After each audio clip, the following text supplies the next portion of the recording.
شهر رمضان الذي أنزل فيه القرآن هدى للناس.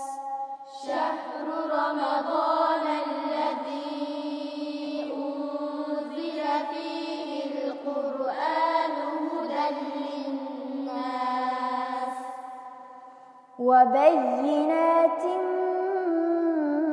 من الهدى والفرقان. وبينات من الهدى والفرقان. İbadətdə usul köp, fəzilətə bay bolğan, məğfirət həm bərəkət, rəhmətlərə liq tolğan, cənnətlər kəng içilib, dozaq məhkəm taqilib, yetib gəldi bizlərə xoş mübarək Ramazan. أعوذ بالله من الشيطان الرجيم. بسم الله الرحمن الرحيم. إن الله يأمركم أن تؤدوا الأمانات إلى أهلها وإذا حكمتم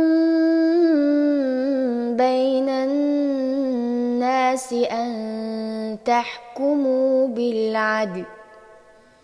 إن الله نعم ما يعظكم به. إن الله كان سميعا بصيرا. صدق الله العظيم. Nisa suresinin 56-cı ayetinden şərhə qaraydan bolsaq, yəni sizlər Bəni İsrail qavmi mübtila bolğan yaman işlərdən saqlananlar. Bəni İsrail qavminin asaslı xatalıqlarından biri düşkünlük dövrüyə qədəm qoyğanda dini rəhbərlik bilən milli rəhbərlikni cümlədən bu mühim amanətlərini layaqətsiz, əxlaqsız, diyanətsiz, rəzil kişilərinə alqına tutquzub qoyğanlıqıdır. Şundaqla rəhbərlik tüpəyli bütün qavm qardan çıxdı deyilməkdə. Həmmə müsəlmanlara yol yoruq verib, əmma sizlər undaq qılmaqla, amanətini öz əhlik tapşırınlar, yəni məsuliyyətini üstüge ilişqi layaqətlik adəmlərə tutquzunlar deyilməkdə. Bədir uruşu hicrətdən qaysı ili, qaysı ayda oldu? Ekran altındakı dostlarımızdan kim ən tez və ən doğru cavab verəliydi?